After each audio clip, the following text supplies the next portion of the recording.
안녕하세요. 주말 잘 보내셨죠? 예, 저희들이 지난 토요일 날 보강을 했었습니다. 함께 해주신 여러분께 감사드리고요. 오늘은 3, 4월 과정 3주차 지난 시간이에요. 이제 여러분 교재 66페이지입니다.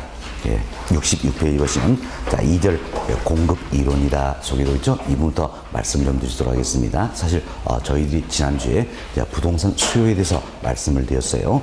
수요 공급은 대입이 되는 개념이다 하시겠죠. 그래서 수요는 쉽게 표현하면 사고자 하는 거예요. 반면 공급은 뭡니까? 팔고자 하는 것이다 생각하시고, 저희들이 부동산 수요에서 배웠던 내용을 활용하시면 아주 또 쉽게 접근할 수 있다는 겁니다. 자, 먼저 이제 1번 챕터 내용이에요. 자, 1번 챕터는 부동산 공급의 개념이다 소개되는데, 이제 별표 하나 해 두시고요. 자, 설명을 들어보시기 바라겠습니다. 자, 먼저 우리가 자, 부동산 공급이다. 그리고 부동산 공급량이다. 자, 이 부분부터 용어 정리합니다. 자, 이 부동산의 모든 가격이나 임료수에 대응해서 판매 또는 어떤 이제 임대하고자 하는 욕구가 있다라는 겁니다. 참 판매 또는 임대하고자 의도하는 양이 있다. 이걸 가려서 우리가 이제 부동산 공급이다 이렇게 표현하는 겁니다. 그러면 특정한 하나의 가격이나 임료에 대응해서 판매 또는 임대하고자 의도하는 양이 있다. 이를 가려서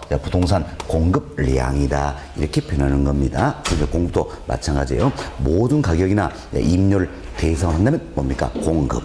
다음 특정한 하나의 가격을 대상한다면 뭡니까? 공급량이다. 이렇게 생각하시면 되겠습니다. 그럼 자, 이와 같은 부동산 공급량에도 여러 가지 의미가 내포되어 있다는데, 먼저 부동산 공급도 본질은 유량 공급이다. 이렇게 생각하시면 되겠어요. 그래서 우리 쉽게 이런 잘 해봅시다. 앞으로 1년 동안 아파트에서 얼마나 공급할 것인가, 이런 문제가 있겠죠. 이건 뭡니까? 1년 동안 기간의 개념이죠. 그래서 유량 공급이다 이렇게 보시면 되겠어요. 그렇지만 부동산은 오래 쓰다 이 같은 특성이 있기 때문에 오늘 현재 시장에 아파트가 얼마나 존재하고 있느냐 분석할 필요가 있잖아요. 자, 이는 오늘 현재니까 시점의 개념이다. 뭡니까? 저량이다 할 수 있겠죠. 참, 부동산 공급은 본질은 유량이지만 저량 공급도 있다 이렇게 생각하시면 되겠어요. 여하튼 부동산 공급에는 유량 공급, 저량 공급이 있다 이렇게 생각하시고, 이걸 조금 더 우리가 구체적으로 살펴보도록 하겠습니다. 먼저 여기 보세요.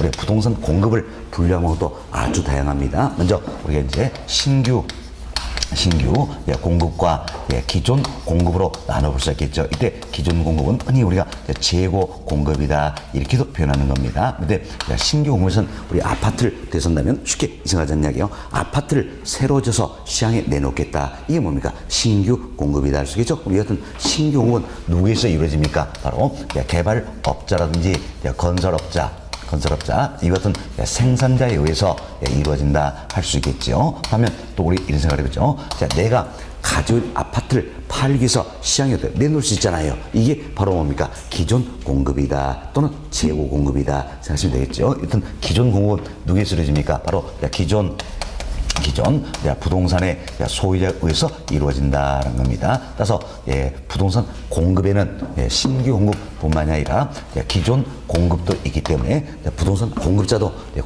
생산자만 해당되는 건 아니라는 이야기예요.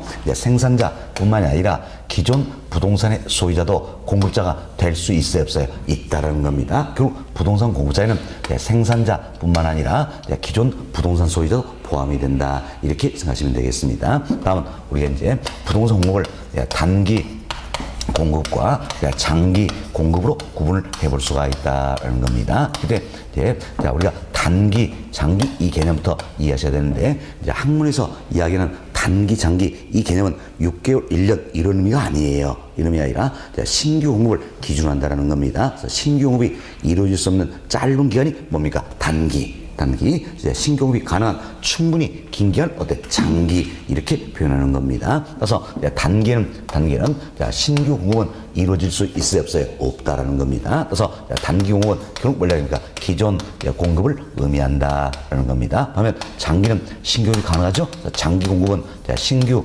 공급을 의미한다 이렇게 생각하시면 되겠습니다. 그래서 저희 지난주에 이제 유량, 저량 구분하면서 우리 이렇게 비교를 해드렸어요. 신규 주택 공급량이 있다. 즉 주택 생산량이 있다는 이야기예요. 자, 이는 어디다 합니까? 유량이다. 이렇게 설명드렸죠. 그래서 신규택 공급량이다. 신규공급은 어디다 합니까? 유량 이렇게 생각하시면 되겠습니다. 자, 다음 주택 재고량이 있었어요. 주택 재고량이다. 자, 이건 현재 시장이 준비하고 있는 주택의 양을 말하는 거죠. 따라서 주택 재고량은 저량이다. 이렇게 구분을 해드렸죠. 자, 저량이다. 생각하셔야 돼요. 그래서 주택 재고량은 결국 뭡니까? 단기 공급, 기존 공급이다. 이렇게 볼 수 있겠네요. 그럼 우리가 이 내용을 토대로 해서 조금 더 구체적으로 살펴본다면, 유량 공급이라는 것은 결국 유량은 플로우의 의미가 되겠지요. 자, 일정 기간 동안에 유량 공급은 일정 기간 동안에 뭘 의미합니까? 신규 공급을 의미한다 할 수 있겠죠. 신규 공급을 의미한다. 이는 장기 공급이 되겠습니다. 그러면 저량은 스톡의 개념이지요. 스톡이다. 그래서 저량 공급에서는 결국은 일정 시점에서의 저량 공급은 일정 시점에서 뭘 의미합니까? 기존 공급을 의미한다. 이렇게 생각하시면 되겠습니다. 그래서 얘는 단기 공급이다. 이렇게 비교하시면 되겠어요. 그래서 이분도 최근에 우리 시험에 한번 이렇게 출제되었죠. 자, 유량 공급이란 일정 기간 동안에 신규 공급을 의미한다. 맞지요? 이렇게 출제가 되고 있다는 겁니다. 여튼 부동산 공급에는 유량 공급뿐만이 아니라 저량 공급도 있다 생각하시고, 이때 유량 공급이라서는 일정 기간 동안에 신규 공급을 의미하는 것이고, 저량 공급이라는 것은 일정 시점에서의 기존 공급을 의미한다. 이렇게 비교하시면 되겠습니다. 다음 두 번째, 이제 유효 공급이라는 게 있어요. 유효 공급. 자, 유효 공급은 우리가 실질적 공급이다. 이렇게 표현하겠죠. 그럼 참 유효 공급, 실질적 공급이 되기 위해서는 역시 두 가지가 필요하다는 겁니다. 먼저 내가 팔고자 하는 마음이 있어야 되겠죠. 판매 의사가 있어야 된다는 겁니다. 즉 판매 욕구가 있어야 된다는 이야기예요. 이거 가지고는 실질 공급이다 할 수 있어요, 없어요? 없죠. 여기에 뭐가 필요합니까? 팔 능력이 겸비가 돼야 된다는 겁니다. 판매 의사, 판매 욕구에 팔 능력이 겸비됐을 때 우리는 유효 공급이다, 실질 공급이다 이렇게 표현하는 겁니다. 그리고 부동산 공급은 뭘 의미합니까? 이와 같은 유효 공급을 의미한다 이렇게 생각하시면 되겠습니다. 다음 또 우리 이제 이렇게 한번 해봅시다. 이제 2,000원 합니다. 가격이 2,000원 할 때 내가 15개를 팔고자 한다는 이야기예요. 밑에 15개를 이미 팔아버렸습니까? 앞으로 팔고자 하는 겁니까? 팔고자 한다. 그럼 아직까지는 팔기 전이잖아요. 따라서 공급량은 어떻습니까? 사전적 개념이 되는 것이고, 15개 팔고자 한다 했어요. 이때 15개는 최대 수량이 되는 겁니까? 최소 수량이 되는 겁니까? 최대 수량이 된다. 이렇게 생각하시면 되겠습니다. 자, 이렇게 해서 저희들이 이제 부동산 공급량에 내포된 의미도 살펴드렸습니다. 먼저 부동산 공급에는 유량 공급, 저량 공급이 있다.